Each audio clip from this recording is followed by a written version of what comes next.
Welcome, Taurus. This is Regina from Pacific Tarot, getting ready to do a reading for you. Although the full moon in Capricorn will have passed by a few days by the time that you're getting this reading, I am doing this reading under the energy of the full moon in Capricorn. It is incredibly powerful and it is lasting for a few days, which is a little unusual for full moon energies. They often just happen and then they're over. The most of the energy is the buildup. This particular full moon is both. And depending on how it intersects with your own astrology, this can be more powerful. For earth signs, this is important. Capricorn being an earth sign ruled by Saturn, which is currently in Aries. So this is about how we are rebuilding our lives in general. And for you, this really is about your beliefs, your wishes, your aspirations, your dreams. So we're going to start with a significator for you, which is the Two of Cups. And this, of course, is about your relationships, your connections, your deeper, authentic connections with everyone in your life, all manner of significant others, but also the relationship with yourself, which is the basis. And something tells me that you're developing a newer relationship with yourself, or are being urged to, a new way of seeing your story, your potential, your past, and possibilities for what you desire. Allowing yourself to dream, allowing yourself to pursue things that you had perhaps abandoned in the past, not believing deserving or capable or having the time, but mostly not prioritizing what you desire, your dreams, in a way that has prioritized this pursuit. And you are in a position now to pursue a dream in a way that you did not feel possible or able to in the past. So what's crossing you, the Three of Wands.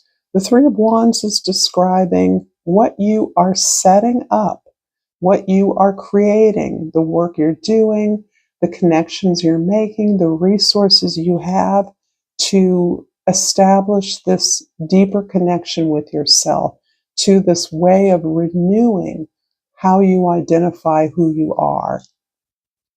This is, again, about privileging what you desire, not seeing it as unattainable, but seeing it as something actually you can take concrete action and steps towards, whatever that dream is. If it's activating a passion, a hobby, a talent, a gift, if it's traveling, if it's gaining more education towards building something or renewing a talent or interest, these are all things that you are actually making moves towards. In your goals, the Nine of Pentacles. Interesting, because starting from a place of relationship, Venus is your ruler, and Venus is all about balancing giving and receiving. So relationships are kind of a natural go-to for many of you, particularly the relationship with yourself, being comfortable, being safe, having the things that make you feel good, that are beautiful.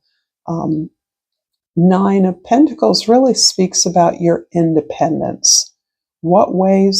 In what ways are you aspiring to independence that you may not have perceived in the past? And I think this is helping you to retool this idea of your potential, your dreams, no matter where you are in life. That actually attaining your dreams depends upon a certain amount of independence. You have to recognize that you have things that are just for you. They may not or will not mean the same things to others, even others you care for and that care for you. and that independence is what gives you the vantage point to determine what is right for you, to be unencumbered, to be uncompromised in making decisions about your comfort, your ability to appreciate your labors and the fruits of those labors, how you're investing in yourself and how you're investing in others. So feels like a key piece of this new experience of who you are and how you're setting up this approach towards something that you've always desired. In your foundation, the King of Swords. Interesting. King of Swords is about you mastering words, language, your thoughts. This can be about realizing that there's some more comprehensive understanding that is required towards something you want to do. In other words, whatever it is you're desiring, you want to put that in a real world context as a means of understanding it better.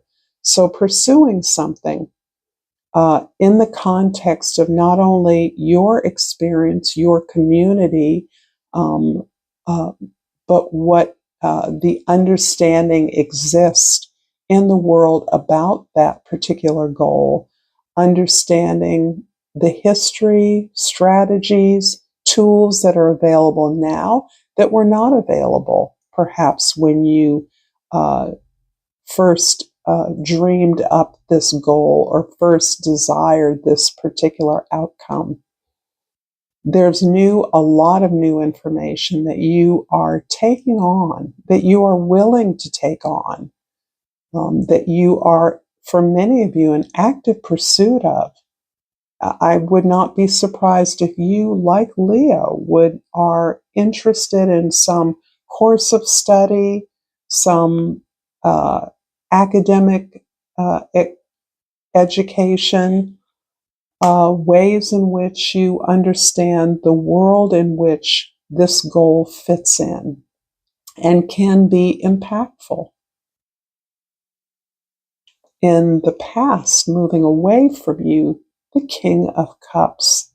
Well, this is really beautiful energy, and the past does not indicate something that is no more in your life. This is something you've explored and in many ways become to a place of comfort with, of knowledge with. This is a piece of your toolkit. And the King of Cups talks about basically emotional maturity, the recognizing that your vulnerability is a way into your relationships, is a way into your deeper connections. It's a way into exploring that relationship with self that is not illusory, that does not prettify up the picture of your experiences or who you are, does not focus on how you look to others, but focuses on how you've learned and how you've grown.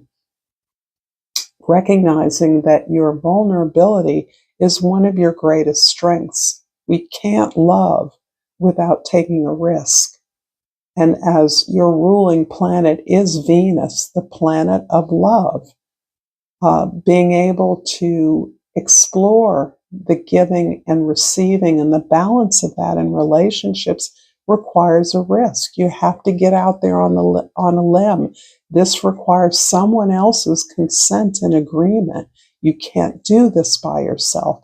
And there's no way to know how it's going to turn out until you do it. So this is confirming for many of you that you have been successful in as much as you have learned a lot from your relationships.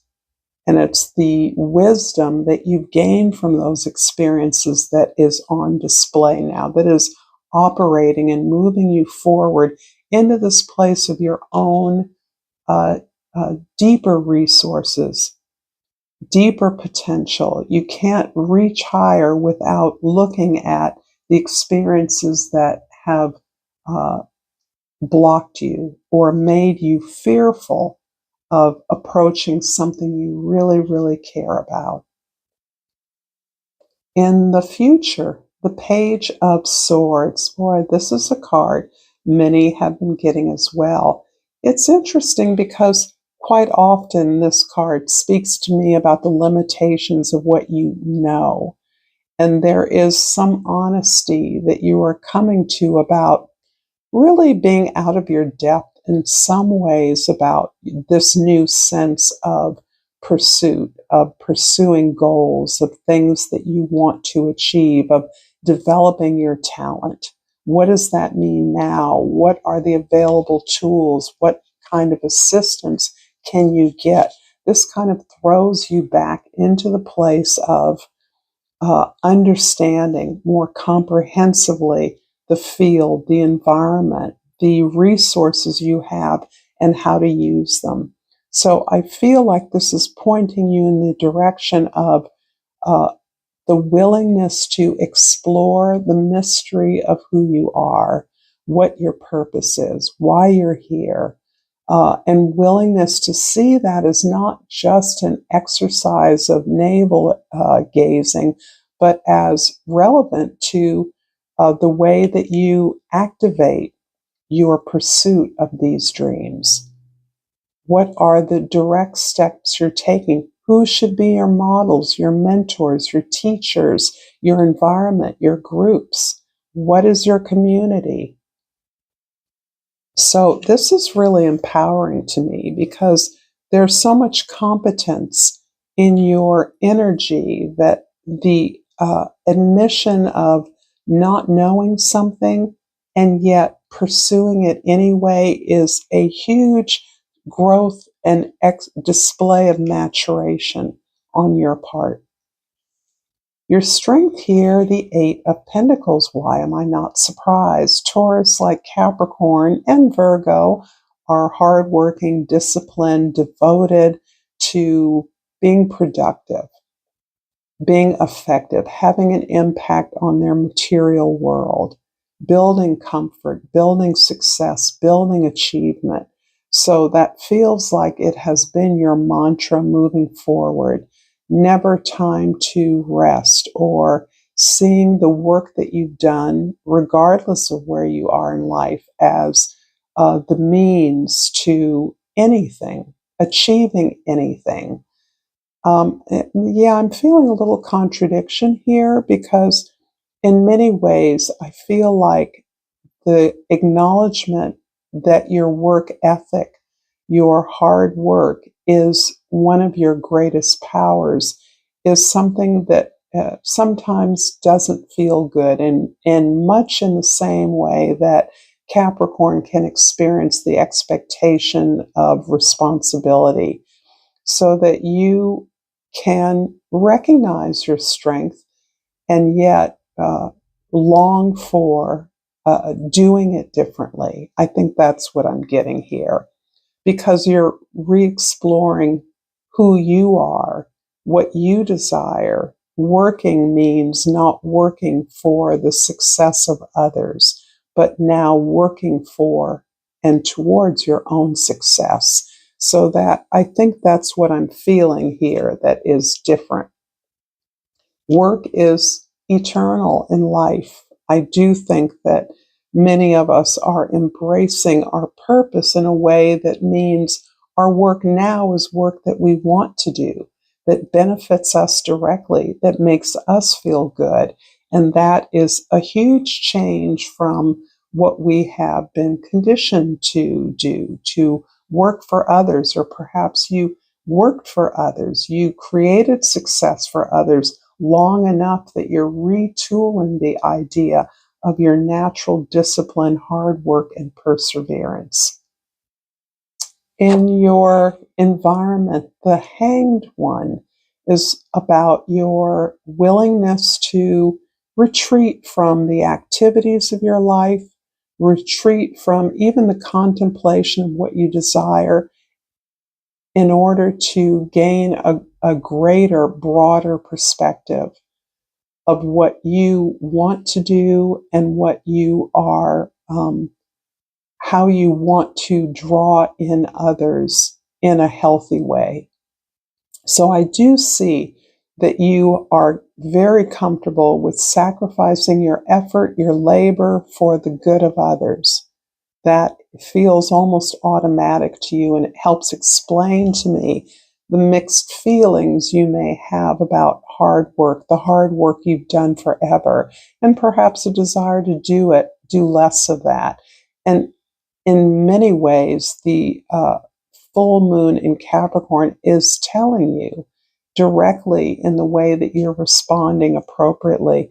More work is not the answer to exhaustion or depletion or chaos in the world.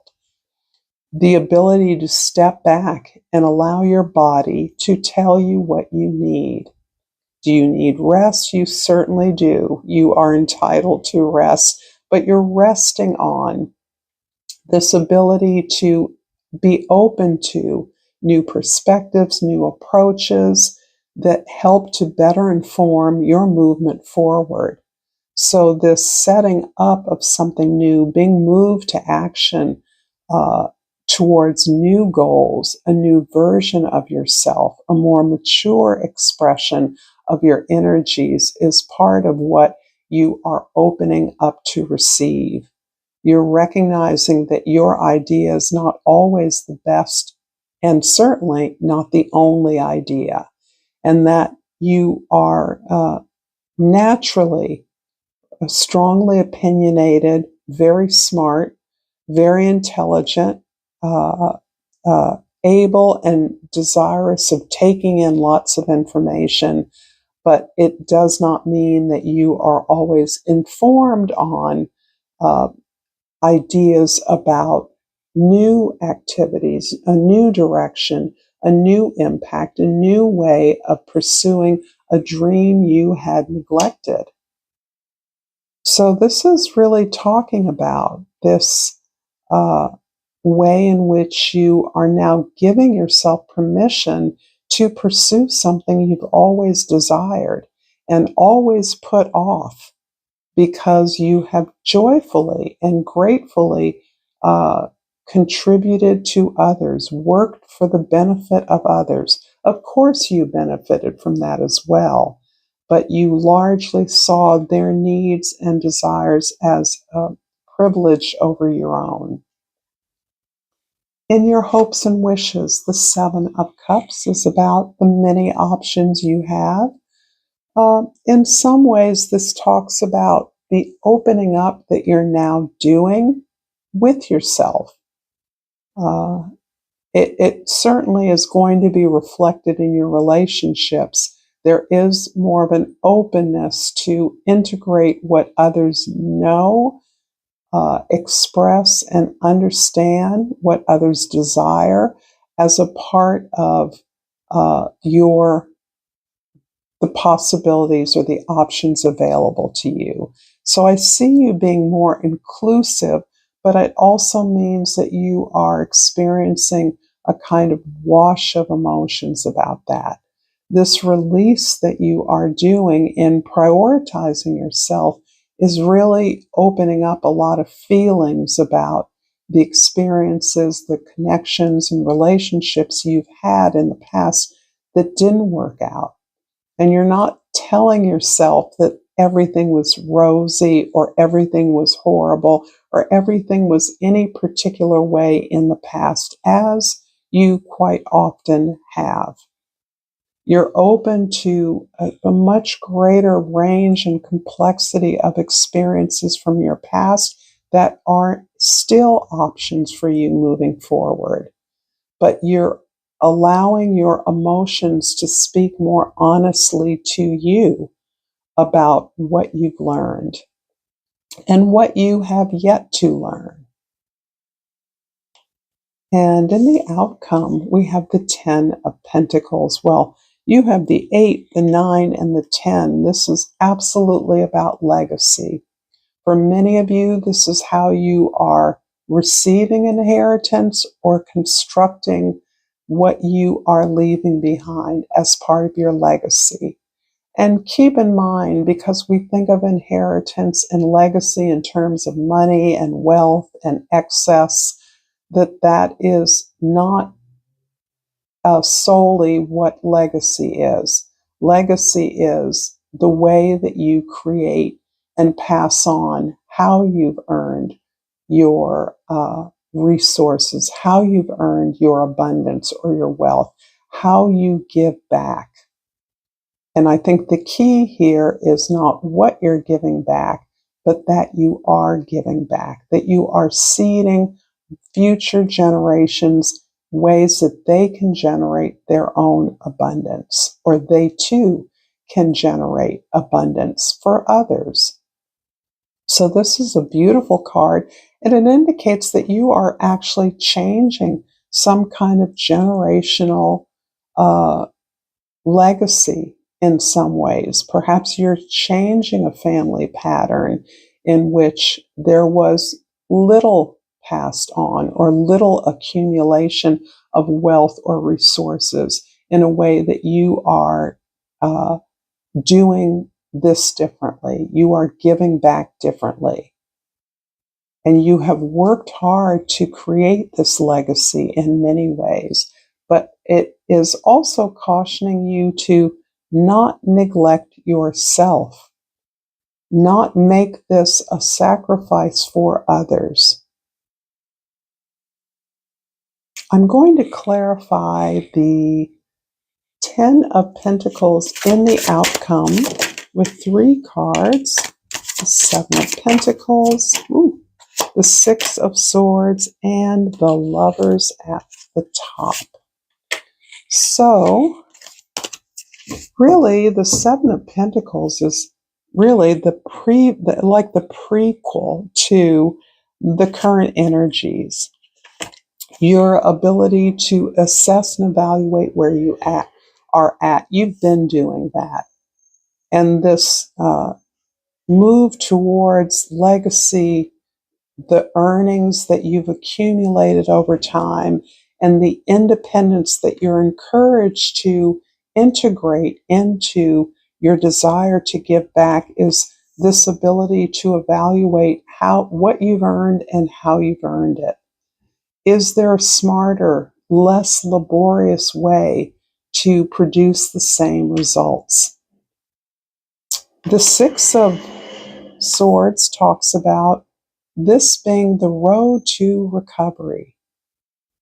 There's something you're healing from in this process at this time, and in the building up of this strong relationship of yourself with yourself, to the end of greater independence, greater autonomy, a greater capacity to understand that you get to choose what's right for you, and that it does not take away from any relationship. In fact, it ideally would make all relationships stronger. We all need something for ourselves, no matter what kind of relationship we're in. We're not sacrificing all of who we are to any relationship. That, to me, sounds like a recipe for disaster. And you are not doing that. You are understanding it is my time too.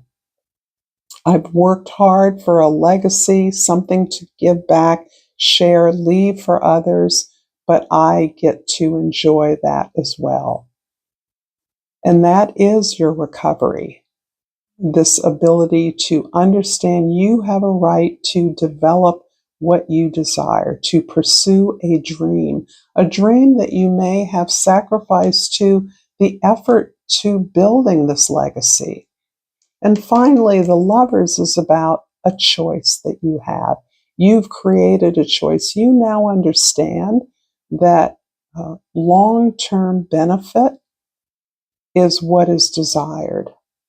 Something that lasts, building a relationship, not just with others, but with yourself, that allows you to appreciate the long-term benefit that you are creating in your life. So this is against all of or it's a little bit of a caution against the accumulation ethic that is so much a part of our capitalist culture. giving in to little treats and thrills and stuff that somebody else someday is going to have to manage or throw out or declutter. This is you taking responsibility for all the accumulation, much of which is not transferable, much of which others may not want, even if you are more than willing to cede it to them. So I feel like you're understanding the value of this pursuit of a dream that allows you to work with all of your relationships in a deeper, more meaningful, and more impactful way. That can be the creation of a trust. That can be the creation of some kind of a community project. Whatever it is, this is what you will be remembered for. And I'm going to finish this reading with a crystal oracle, and I pulled the dioptus, and the key word of this crystal is love. I am love, and love is me. Wow, I do feel that a significant relationship is going to be shining for you, Taurus. So thank you for being here. If you enjoyed this video, please like it, subscribe to my channel. Until next time, namaste.